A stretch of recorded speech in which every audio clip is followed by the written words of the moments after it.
వెలుగులు చూడాలి అని ఈనాడు సన్న బియ్యం కార్యక్రమాన్ని మనం చేపట్టినాం. సిలిండర్ ధర 500 రూపాయలకే ఇవ్వడం కాకుండా ఆర్టీసీలో ఉచిత ప్రయాణం.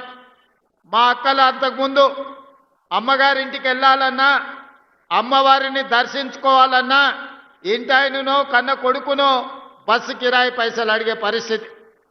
వాళ్ళు ఇస్తే ఇచ్చినట్టు, ఇయ్యకుంటే దసరా పండుగ గడిగితే దీపావళినో, దీపావళికి అడిగితే సంక్రాంతికి పోదువనో, సంక్రాంతి పండుగకు అడిగితే ఉగాదికి పోదులే అమ్మ మీ అమ్మని చూడడానికి ఇప్పుడు ఏమంత తొందర ఉంది అని అనేటోళ్ళు. కానీ ఈనాడు మా అక్కలు ఇంటాయన పొలం కాడికి పని మీద పోతే మళ్ళీ వచ్చే లోపల అమ్మగారింటికి పోయి అమ్మని చూసి, అమ్మ కష్ట సుఖాలు చూసి మళ్ళా ఎప్పట్లాగా ఇంటికి వచ్చే పరిస్థితి. ఎక్కడ చెయ్యి చూపిస్తే అక్కడ బస్సు ఆపే రోజులు ఈరోజు వచ్చినాయి. ఈ 2 ఏళ్లల్లో మీ తమ్ముడు ముఖ్యమంత్రి అయినాక మా అక్కలు నేను అడుగుతున్నా, ఎవరన్నా బస్సులో మీకు టికెట్కు పైసలు అడిగినరా అక్క? ఎవరన్నా అడిగినరా? ఎవరైనా పైసలు ఇచ్చిర్రా? టికెట్ కొనుక్కోనికి ₹1 నన్ను అడిగినరా? ఇవాళ బాజాబ్తా మీరు చెయ్యి అడ్డం పెడితే బస్సు ఆగుతుంది, బస్సు ఎక్కితే మీ ముందల రూపాయి కట్టు అని చెయ్యి చాపే ధైర్యం ఎవరికి లేదు. ఇవాళ బస్సులలో ఉచిత ప్రయాణమే కాదు, మా సంఘాల సభ్యులకు వ్యాపారాన్ని అందించాలి, ఆర్థికంగా నిలబెట్టాలని ఈనాడు 1000 ఆర్టీసీ బస్సులు మా సంఘాలకు యజమానులు చేసినాం. ఇప్పుడే మా మద్దూరు సంఘానికి ఆర్టీసీ బస్సు కొనిచ్చి ప్రారంభోత్సవం చేసి మద్దూరు మండల ఆడబిడ్డల్ని బస్సులకు యజమానులను చేసినాం. ఉచితంగా బస్సులో ప్రయాణం కాదు, ఆ ఆర్టీసీకి బస్సులనే కొని కిరాయికి పెట్టి ఆదాయాన్ని సంపాదించే పరిస్థితి ఈరోజు మా ఆడబిడ్డలు చేరుకున్నారు. ఒకనాడు సోలారు విద్యుత్తు అదానీ అంబానీల సొంతం. కానీ ఈనాడు ఇందిరమ్మ రాజ్యంలో ప్రజాపాలనలో సోలారు విద్యుత్తును ఉత్పత్తి చేసి రాష్ట్రానికి సరఫరా చేసే యజమానులను అదానీ అంబానీలను కాదు, మా ఆడబిడ్డల్ని ఈరోజు సోలార్ పవర్ ప్లాంట్లకు యజమానులను చేసి అదానీ అంబానీలతోని పోటీ పడే విధంగా ఈనాడు మా ఆడబిడ్డలకు ఆర్థిక స్వతంత్రం వచ్చింది. ఇదే కాదు, పెట్రోల్ బంకుల వ్యాపారం. మొన్న నేను అడిగిన నారాయణపేట పెట్రోల్ బంక్ మనం ఆడబిడ్డలకు ఇచ్చినాం. నారాయణపేట పెట్రోల్ బంక్ ఎలా నడుస్తుందంటే నెలకు 4 లక్షల రూపాయలు సంపాదించుకుంటున్నాం సార్, అద్భుతంగా ఉందని మా ఆడబిడ్డలు చెప్తున్నారంటే పెట్రోల్ బంకులు కూడా ఈరోజు మా ఆడబిడ్డలు యజమానులైనరు. ఇదే కాదు, హైటెక్ సిటీ ప్రాంతంలో మైక్రోసాఫ్ట్, ఇన్ఫోసిస్ ఐటీ కంపెనీలు, ఫార్మా కంపెనీలు, ప్రపంచాన్ని శాసించే ఐటీ కంపెనీలు అక్కడ ఉన్నాయి. అక్కడ గజం కాదు ఇంచు భూమి కొనాలన్నా మనం కలలో కూడా కొనుక్కోలేని పరిస్థితి. మరి అలాంటి హైటెక్ సిటీ శిల్పారామం పక్కన 3.5 ఎకరాలు 150 షాపులు మా ఆడబిడ్డలు సంఘాల సభ్యులు తయారు చేసిన వస్తువులను ఉత్పత్తి చేసి ప్రపంచ మార్కెట్లో అమ్మడానికి హైటెక్ సిటీ పక్కన 3.5 ఎకరాలు 100 కోట్ల రూపాయల భూమి ఈరోజు మా మహిళా సంఘాలకిచ్చి రాష్ట్రం నలుమూలల ఆడబిడ్డలు తయారు చేసే వస్తువులను ఈరోజు అంతర్జాతీయ మార్కెట్లో అమ్మడానికి అక్కడ అవకాశం కల్పించినాం. ప్రపంచ దేశాల నుంచి అక్కడికి వచ్చి పర్యాటకులు కొనుగోలు చేస్తున్నారు. అందుకే ఈనాడు ఆడబిడ్డలు తయారు చేసే ఉత్పత్తి వస్తువులను హైటెక్ సిటీ పక్కనే కాదు, అమెజాన్ వెబ్సైట్లో ఆన్లైన్లో ఆర్డర్ ఇవ్వడానికి ఈనాడు అమెజాన్తో మాట్లాడుతున్నాం. ఈడ కొడంగల్లో ఎన్కపల్లో ఆడబిడ్డ ఏమైనా తయారు చేస్తే ఎన్కపల్లో ఆడబిడ్డ తయారు చేసిన వస్తువు అమెజాన్ అమెరికాలో ఉన్న వాళ్ళు కొనుక్కోవడానికి ఈనాడు వాళ్ళందరికీ మనము ఏర్పాట్లను చేస్తున్నాం. ఇవన్నీ కాకుండా ఇవన్నీ చేసిన కుటుంబం యొక్క సమస్యలు తీరవు. కుటుంబం యొక్క సమస్యలు తీరాలి అంటే పిల్లలు చదువుకోవాలి. అందుకే మా అక్కలకు ఒక మాట చెప్పదలుచుకున్నా, అక్క ఈనాడు ఇండ్లు కట్టించినా, భూములు ఇచ్చినా, మీకు పండుగ పూట చీర పెట్టినా, సారె పెట్టినా మీ సమస్యలకు శాశ్వత పరిష్కారం దొరకదు. అందుకే ఈనాడు ఎడ్యుకేషన్ అండ్ ఇరిగేషన్ మన ఆర్థిక పరిస్థితిని బాగు చేయడానికి, మనల్ని అభివృద్ధి పదం వైపు నడిపించడానికి, మన జీవితాలలో వెలుగును నింపడానికి ఈనాడు మన రాష్ట్ర ప్రభుత్వం కంకణం కట్టుకున్నది. దానికి ఒక ప్రయోగశాలగా కొడంగల్ నియోజకవర్గాన్ని ఎన్నుకున్నాం. ఏనాడైతే మీకు ఇవ్వడానికి ఈనాడు అసైన్మెంట్ భూములు లేవు, మీకు ఇవ్వడానికి కోట్లాది రూపాయలు లేవు, మీకు నేను చేయగలిగిందల్లా మీ పిల్లలకు చదువులు చెప్పించడమే. మీ జీవితాలలో వెలుగులు రావాలి, మీరు బాగుపడాలి అంటే మీ పిల్లలు చదువుకోవాలి. ఇవాళ దామోదర్ రాజ నరసింహ గారు ఒక గొప్ప మంత్రి అయ్యి రాణిస్తున్నాడంటే గొప్పగా చదువుకున్నాడు కాబట్టే, ఇంజనీరింగ్ గ్రాడ్యుయేట్ అయింది కాబట్టే ఈనాడు రాజ్యాన్ని నడుపుతున్నాడు, రాష్ట్రాన్ని పాలిస్తున్నాడు. ఇవాళ చదువుకున్న వాళ్ళు ఈ వేదిక మీద ఉన్న కలెక్టర్లు కావచ్చు, ఐఏఎస్లు కావచ్చు, ఐపీఎస్లు కావచ్చు, పేద రైతుల కుటుంబాలను, దళితులను, గిరిజనులు పుట్టిన వాళ్ళు బాగా చదువుకున్నారు కాబట్టే ఇవాళ వాళ్ళు ఈ వేదిక మీద గొప్ప వాళ్ళై కూర్చున్నారు. అందుకే మా అక్కలకు ఒక్క మాట చెప్పదలుచుకున్నా, మన జీవితాలలో మార్పు రావాలి, మన బ్రతుకులు బాగుపడాలి, మనం భవిష్యత్తులో గొప్ప వాళ్ళం కావాలి అనంటే మన పిల్లలు చదువుకోవాలి. మన పిల్లలు చదువుకోవాలంటే పాఠశాలలు ఉండాలి, పాఠశాలలకు వెళ్ళడానికి అవసరమైన వసతులు ఏర్పాటు చేయాలి. అందుకే ఈనాడు అక్షయ పాత్ర వాళ్ళతో మాట్లాడి కొడంగల్ నియోజకవర్గంలో దామన్న 312 పాఠశాలలు ఉన్నాయి. 28,000 మంది విద్యార్థులుంటే ఉదయం తల్లిదండ్రులు కూలి పనికో వ్యవసాయం పనులకు వెళ్ళినప్పుడు ఆ పిల్లలకు టిఫిన్ పెట్టకపోతే కాలే కడుపుతో బడికి వస్తే వాళ్ళు సరిగ్గా చదువుకోలేకపోతున్నారని ఆలోచన చేసి అక్షయ పాత్ర వాళ్ళతో మాట్లాడి అమ్మ ఎట్లా ఆలోచన చేస్తుందో, అన్న ఎట్లా ఆలోచన చేస్తాడో ఆ విధంగా ఆలోచన చేసి ఈనాడు కొడంగల్ నియోజకవర్గంలో ప్రతిరోజు ఉదయం అక్షయ పాత్ర వాళ్ళ సహకారంతో 28,000 మంది విద్యార్థులకు ఉదయం పూట నాష్ట పెడుతున్నాము. ఈ సంవత్సరం బడికి 5,000 మంది విద్యార్థులు పెరిగినరు. ఒకనాడు టిఫిన్ చేయకపోవడం వల్ల, ఇంటి దగ్గర పనులు ఉండడం వల్ల పిల్లలు పాఠశాలకు దూరమైనరు, చదువులకు దూరమైనరు. అందుకే ఆలోచన చేసి నా కొడంగల్ నియోజకవర్గంలో ఏ ఒక్క విద్యార్థి కూడా ఆకలితో బాధపడకూడదు, ఆకలితో బడికి రాకూడదు, ఆకలితో చదువు మీద శ్రద్ధ కోల్పోకూడదని ఆలోచన చేసి ఈనాడు ప్రతి పాఠశాలలో 312 పాఠశాలల్లో 28,000 మందికి ప్రతిరోజు ఉదయం ఒక మంచి నాష్ట పెట్టి వాళ్ళ ఆరోగ్యాన్ని కాపాడడమే కాకుండా వాళ్ళ ఆకలి తీర్చే ప్రయత్నం చేస్తున్నాం. ఇది సరిపోతుందా అంటే సరిపోదు. అందుకే ఈనాడు ఈ ప్రాంతంలో ఈరోజే మనం ఈరోజే పునాది రాయి వేసుకున్నాం. మధ్యాహ్న భోజన పథకాన్ని కూడా ప్రారంభిస్తున్నాం. కొడంగల్ నియోజకవర్గంలో ఏ ఒక్క విద్యార్థి కూడా అమ్మ కోసం ఎదురు చూడాల్సిన పని లేదు. అమ్మలాగా ఈ రాష్ట్ర ప్రభుత్వం మధ్యాహ్న భోజనం పథకాన్ని అమలు చేసి ఆ పిల్లల ఆకలి తీర్చి ఆ పిల్లలు చదువుకోవడానికి, ఆ పిల్లలు దేశ భవిష్యత్తుకు పునాదులు వేయడానికి, తెలంగాణలో పునర్నిర్మాణంలో భాగస్వామ్యం చేయడానికి మధ్యాహ్న భోజన పథకానికి కూడా ఈరోజు మనం ఇక్కడ ప్రారంభోత్సవ కార్యక్రమం చేసుకున్నాం. ఆనాడు మొట్టమొదటి ప్రధానమంత్రి దేశ స్వతంత్రం వచ్చిన తర్వాత పండిత్ జవహర్లాల్ నెహ్రూ గారు కరువు కాటకాలతో ఆకలితో అలమటిస్తూ బురద మట్టి తిని బతుకుతున్న ఈ దేశానికి ఇరిగేషన్, అదే విధంగా ప్రపంచ దేశాలతో పోటీ పడడానికి ఎడ్యుకేషన్ ఒక విధానంగా తీసుకున్నాడు. అందుకే ఈరోజు దేశంలో ఉన్న యూనివర్సిటీలన్నీ పండిత్ జవహర్లాల్ నెహ్రూ గారు ప్రారంభించారు. ఈనాడు పెద్ద పెద్ద ప్రాజెక్టులు బాక్రానంగా నుంచి మొదలు పెడితే నాగార్జున సాగర్ వరకు, శ్రీశైలం వరకు, ఎస్ఆర్ఎస్పి వరకు తెలంగాణలో ఉన్న ప్రాజెక్టులు, సాగునీటి ప్రాజెక్టులను మొదటి ప్రధానమంత్రి పండిత్ జవహర్లాల్ నెహ్రూ గారు ప్రారంభించారు. ఆయన విధానం ఈ దేశానికి అందించిన గొప్ప వరం ఎడ్యుకేషన్ అండ్ ఇరిగేషన్. ఈ రెండింటిని మొదటి ప్రాధాన్యత కింద తీసుకున్నాడు. ఆ స్ఫూర్తితో ఈనాడు నా కొడంగల్ నియోజకవర్గానికి అదే స్ఫూర్తిని అందించాలి, ఎడ్యుకేషన్ అండ్ ఇరిగేషన్ ని మొదటి ప్రాధాన్యత కింద తీసుకోవాలని ఈనాడు నా కాన్స్టిట్యున్సీకి మెడికల్ కాలేజ్ తీసుకొచ్చుకున్నాం, వెటర్నరీ కాలేజ్ తీసుకొచ్చుకున్నాం, అగ్రికల్చర్ కాలేజ్ తీసుకొచ్చుకున్నాం, పారామెడికల్ కాలేజ్ తీసుకొచ్చుకున్నాం, నర్సింగ్ కాలేజ్ తీసుకొచ్చుకున్నాం, ఫిజియోథెరపీ కాలేజీని తీసుకొచ్చుకున్నాం, ఇంజనీరింగ్ కాలేజీని తీసుకొచ్చుకున్నాం, ఐటీఐ తీసుకొచ్చుకున్నాం, ఏటీసీలను తీసుకొచ్చుకున్నాం, జూనియర్ కాలేజీలను తీసుకొచ్చుకున్నాం, డిగ్రీ కాలేజీలను తీసుకొచ్చుకున్నాం. అదే విధంగా ఈ రాష్ట్రంలో లేని సైనిక్ స్కూల్ని రాష్ట్రం మొత్తం మీద ఒకే ఒక్క సైనిక్ స్కూల్ ఉంటే ఆ సైనిక్ స్కూల్ ఈనాడు కొడంగల్లో ప్రారంభించుకోబోతున్నాం. ఇది మా ఎడ్యుకేషన్ పాలసీ.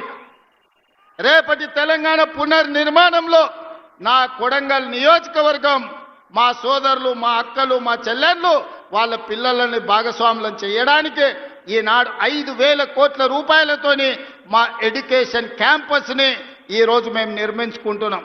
ఇవన్నీ ఈనాడు ఏమి ఖర్చులకు ఇచ్చినా తెల్లారికి ఖర్చు అయిపోతుంది. తరగని ఆస్తి విద్య ఒక్కటే. ఈరోజు మేము ఐటీఐ చదువుకోవాలంటే ఒక దగ్గర పోవాలి, జూనియర్ కాలేజ్ చదువుకోవాలంటే ఇంకొక దగ్గర పోవాలి, ఇంజనీరింగ్ చదువుకోవాలంటే ఎక్కడికి పోవాలో తెలియదు, మెడికల్ కాలేజ్ అంటే ఎట్లుంటుందో మా ప్రాంతానికి తెలియదు. అందుకే రాష్ట్రం నలుమూలల వలస పోయినట్టు పొట్ట చేత పట్టుకొని చదువుకోవడానికి మేం వెళ్ళడమైంది. రాష్ట్రం నలుమూలల నుంచి చదువుకోవాలంటే ఎవరైనా నా కొడంగల్కు రావాలి, ఈ కొడంగల్ చదువుకోవాలి. ఎవరైనా గొప్ప చదువు చదవాలి అంటే, గొప్ప చదువు వాళ్ళ పిల్లలు చదవాలంటే తల్లిదండ్రులు అయ్యా పిల్లగాన్ని కొడంగల్ పంపించురు, మంచిగా చదువుకుంటాడు, మంచి చదువులు చెప్తారు కొడంగల్ అని రాష్ట్రం నలుమూలల అమ్మలు మాట్లాడుకోవాలని ఇవాళ కొడంగల్ నియోజకవర్గానికి ఒక ఎడ్యుకేషన్ క్యాంపస్నే తీసుకొచ్చినాం. ఇవాళ మీ అందరు మంత్రివర్గంలో 100% సహకరించడం వల్ల ప్రతి గ్రామంలో పాఠశాలలు నడుస్తుంది, ప్రతి మండలంలో చదువుకునే కాలేజీలు వచ్చినాయి. నియోజకవర్గానికి మొత్తానికి ఒక ఎడ్యుకేషనల్ క్యాంపస్. ఉస్మానియా యూనివర్సిటీలో కూడా ఇన్ని ఫ్యాకల్టీస్ లేవు, ఇన్ని కాలేజీలు లేవు అక్కడ ఉండే క్యాంపస్లో. కానీ అదే కొడంగల్లో ఈనాడు వాటన్నిటినీ ఒకే ప్రాంతంలో కేంద్రీకరించి ఈరోజు పనులు ప్రారంభించుకున్నాం. సరిగ్గా 16 నెలలు తిరిగే లోపల ఇది ఒక అంతర్జాతీయ స్థాయి ఎడ్యుకేషనల్ హబ్గా దీన్ని మార్చడానికి మేము ప్రయత్నం చేస్తున్నాం. ఇదే కాదు, మాకు కరువు, మాకు కందులు తప్ప ఏం పడవు. మా ప్రాంతంలో ప్రజలు రైతులు కందులు వండించాలి, కల్తీ కళ్ళు తాగాలి, ఇంతకంటే మా జీవితంలో ఏం లేదు. మా అక్కలందరికీ తెలుసు, కష్టపడి బాయికాడు నుంచి పొలం కాడ నుంచి ఇంటికి వస్తే కందిసేను కోసి సాయంత్రం పూట కల్తీ కళ్ళు 2 సీసాలు తాగితే కానీ మా నొప్పులు పోవు.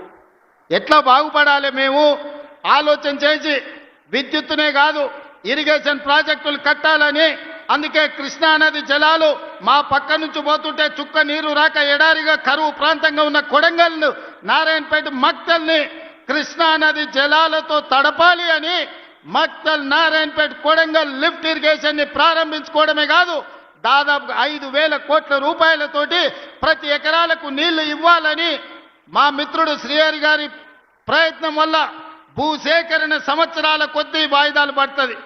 95% రైతులు స్వతంత్రంగా ముందుకొచ్చి వాళ్ళ ఆమోదం ఇచ్చి కాగితాలు ఇచ్చి మీరు ప్రాజెక్టు కట్టండి, మేము అండగా ఉంటాం, మా పొలాలు పోయినా సరే మా ప్రాంతానికి నీళ్లు రావాలని ఇవాళ మా రైతులు ముందుకొచ్చి భూములు ఇచ్చిండ్రు. రేపు మంత్రివర్గంలో ఆమోదం పొందితే 3 నెలల్లో ఉధృతంగా పనులు జరుగుతాయి. 3 ఏళ్లల్లో కొడంగల్లో ఉండే ప్రతి మారుమూల ప్రాంతానికి కృష్ణానది జలాలను తీసుకొచ్చి ఈ భూములను తడిపి మా రైతాంగాన్ని ఆదుకునే బాధ్యత ఇవాళ మేము తీసుకున్నాం. ఇది ఒక్కటే సరిపోతుందంటే సరిపోదు, మాకు పరిశ్రమలు రావాలి.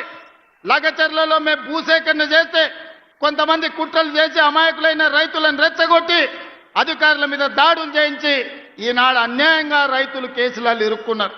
అందుకే వాళ్ళందరితో మాట్లాడినాం, వాళ్ళ ఆలోచనలు పంచుకున్నాం. వాళ్ళు అడిగినంత నష్టపరిహారం, వాళ్ళు అడిగినన్ని ఇండ్లు కట్టుకోవడానికి ఇందిరమ్మ ఇండ్లు మంజూరు చేసినాం. ఇవాళ లగచర్ల, హకీంపేట, పోలేపల్లి ప్రాంతంలో 3 నుంచి 4,000 ఎకరాల భూమి రైతులు ముందుకొచ్చి ఇస్తున్నారు. అంతర్జాతీయ స్థాయి పరిశ్రమలను, పెట్టుబడులు అక్కడికి తీసుకొచ్చి ఎవరైనా పెట్టుబడి పెట్టాలి అని అంటే ఆ పెట్టుబడికి రక్షణ, లాభం ఉండే విధంగా లగచర్ల పారిశ్రామిక వాడను మేము పనులు ప్రారంభించుకుంటున్నాం. మా నియోజకవర్గం ఒక్క పారిశ్రామిక కేంద్రంగా గొప్పగా రాణించే విధంగా ఎట్లయితే ఢిల్లీ పక్కన నోయిడా ఉందో, ఆ నోయిడా ఈ దేశానికి ఆదర్శమైన పరిశ్రమలకు వేదిక అయిందో, ఈనాడు తెలంగాణకు నోయిడాగా కొడంగల్ నియోజకవర్గాన్ని తీర్చిదిద్ది లగచర్ల పారిశ్రామిక వాడను అంతర్జాతీయ గుర్తింపు తీసుకొచ్చే విధంగా మా రైతులు, మా పిల్లల జీవితాలలో ఉద్యోగాలు ఇప్పించి వాళ్ళకు విద్యనే కాదు మా పరిశ్రమల్లో ఉద్యోగాలు ఇచ్చే విధంగా ప్రణాళికలు ఈరోజు చేపడుతున్నాం. ఇవి సరిపోదు, పరిశ్రమలు వేగంగా అభివృద్ధి చెందాలంటే రైల్వే లైన్లు కావాలి. అందుకే వికారాబాద్ కృష్ణా రైల్వే లైన్ ఈనాడు వికారాబాదు, పరిగి, కొడంగల్, నారాయణపేట, మక్తల్ నుంచి కర్ణాటక రాష్ట్రానికి రైల్వేను తీసుకొచ్చి రైల్వే లైన్లకు కేంద్ర ప్రభుత్వం ఆమోదమే కాదు రాష్ట్ర ప్రభుత్వం ఇవ్వాల్సిన నిధులన్నీ ఇచ్చినాం. తొందరలోనే కొడంగల్లో రైల్వే కూత పెట్టబోతుంది. రైలు కూతను మా ప్రజలు వినబోతున్నారు. 70 ఏళ్ల నుంచి రైలు ఎప్పుడొస్తుందా అని కళ్ళల్లో ఒత్తులేసుకొని చూసుకుంటున్నారు. రాబోయే కొన్ని నెలల్లోనే రైల్వే పనులు చేపట్టబోతున్నాం. మా దగ్గర సున్నపు రాసులు ఉన్నాయి, సున్నపు గనులు ఉన్నాయి, పరిశ్రమలేమో కర్ణాటకలో ఉన్నాయి, ఉద్యోగ ఉపాధి కర్ణాటక వాళ్ళకు వస్తుంది. అందుకే మా కొడంగల్ మండలంలో తొందరలోనే పెద్ద సిమెంట్ పరిశ్రమను పెట్టి వేలాది మంది ఈ ప్రాంతంలో ఉండే నిరుద్యోగులకు ఉద్యోగాలు ఇప్పించే బాధ్యత తీసుకుంటున్నాం. సిమెంట్ పరిశ్రమను ఈరోజు కొడంగల్ నియోజకవర్గంలో మేము ఏర్పాటు చేసుకోబోతున్నాం. ఇవన్నీ కార్యక్రమాలు ఎలా సాధ్యమైనాయి? ఈనాడు కొడంగల్ శాసనసభ నియోజకవర్గం రాష్ట్రానికి ఒక మోడల్ కాన్స్టిట్యున్సీగా రావాలి. రాష్ట్రం మొత్తం ఎవరైనా అభివృద్ధి ఎలా జరగాలంటే కొడంగల్కి వచ్చి చూసే విధంగా ఈనాడు మేము చేసుకుంటున్నాం. మరి ఇంత కీలకమైన సందర్భంలో సర్పంచ్ ఎన్నికలు రాబోతున్నాయి. మా యువకులు అందరు ఇక్కడ ఉన్నారు, మా అక్కలు ఉన్నారు. సార్ నిన్నైతే ఎమ్మెల్యే చేస్తే ముఖ్యమంత్రి అవుతుంది, మరి మా ఊళ్ళో పరిస్థితి ఏంది, మోరేంది, కరెంట్ ఏంది, నీళ్ళేంది, ఊర్ల సమస్యలు ఏందని అడుగుతున్నారు.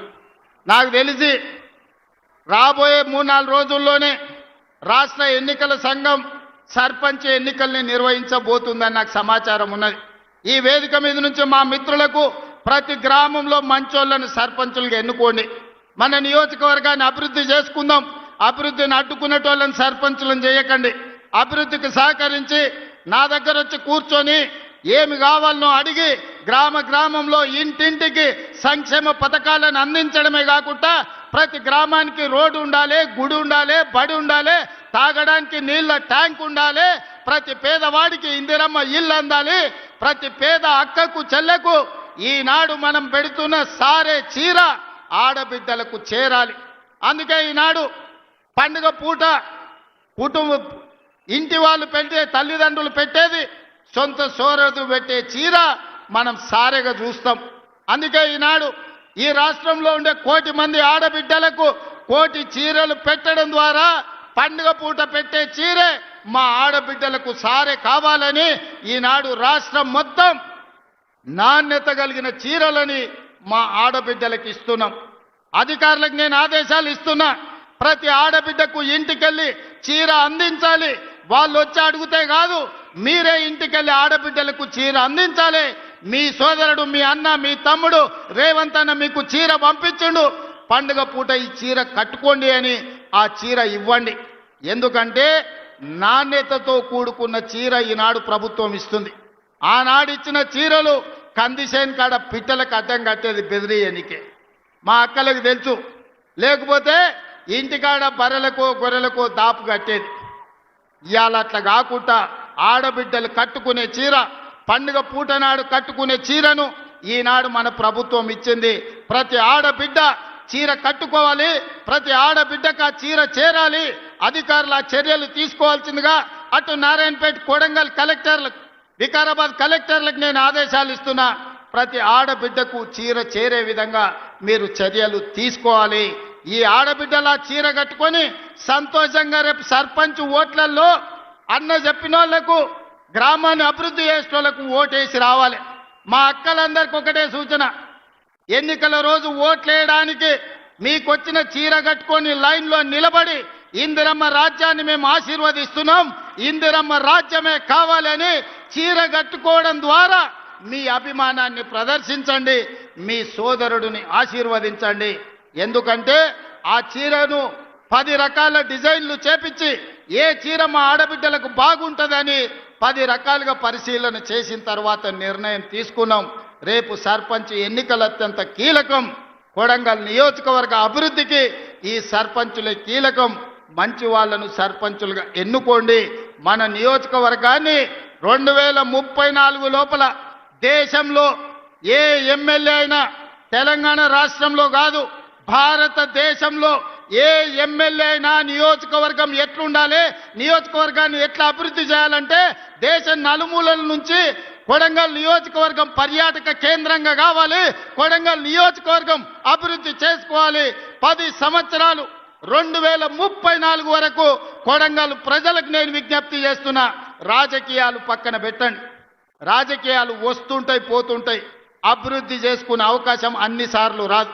70 ఏళ్ళు చూసినాం, ఎన్నడో వెనకటికి మనం పుట్టక ముందు అచ్యుతారెడ్డి ఒక్కసారి మంత్రి అయింది. పెద్దలు గురునాథ్ రెడ్డి గారు 5 సార్లు ఎమ్మెల్యే అయినా వారికి మంత్రి పదవి ఇయ్యలే. కొడంగల్ పట్ల ఎవరు ముఖ్యమంత్రిగా ఉన్నా నిర్లక్ష్యం జరిగింది. మరి ఇంత నిర్లక్ష్యాన్ని సరిదిద్దడానికి ఈ రోజు మీరు అండగా నిలబడ్డాడు, దేవుడు ఆశీర్వదించిండు. 10 ఏళ్ళు ఇందిరమ్మ రాజ్యం తెలంగాణలో ఉంటది. ఈ 10 ఏళ్ళు కొడంగల్లో రాజకీయాలకు అతీతంగా కొడంగల్ని అభివృద్ధి చేసుకుందాం. ఈ కొడంగల్ దేశానికి ఆదర్శంగా నిలబెట్టుకుందాం. ఇందులో మనం అందరం భాగస్వాములం కావాలి. ఈ దేశంలో పంచాయతీ మెంబర్ నుంచి పార్లమెంట్ వరకు, పంచాయతీ మెంబర్ నుంచి ప్రధానమంత్రి వరకు కొడంగల్ నుంచి ఒక సందేశాన్ని ఇవ్వాలి. అభివృద్ధి కోసం మేమంతా ఒక్కటే, మేము కలిసి మెలిసి ఉంటాం, మేము రాజకీయాలకు అతీతంగా కొడంగల్ అభివృద్ధి చేసుకుంటామని ఈ దేశానికి సందేశాన్ని ఇవ్వాలి. మీరందరూ అండగా నిలబడాలి. ముఖ్యంగా మా ఆడబిడ్డలను అడుగుతున్నా, మన పిల్లల తలరాత మార్చే అవకాశం వచ్చింది. మన పిల్లలు డాక్టర్లు, లాయర్లు, ఇంజనీర్లు అయ్యే అవకాశం వచ్చింది. మన పిల్లలు ఐఏఎస్, ఐపీఎస్లు అయ్యి ఈ రాజ్యాన్ని నడిపే అవకాశం వచ్చింది. దీన్ని జార విడుచుకుంటే ఇక మళ్ళీ ఎన్నడూ తిరిగి రాదు. మా ఆడబిడ్డలందరూ అండగా నిలబడాలి. ఈ కొడంగల్ని అభివృద్ధి చేసుకోవాలి. మీరందరూ అక్కలారా అండగా ఉంటారు కదా?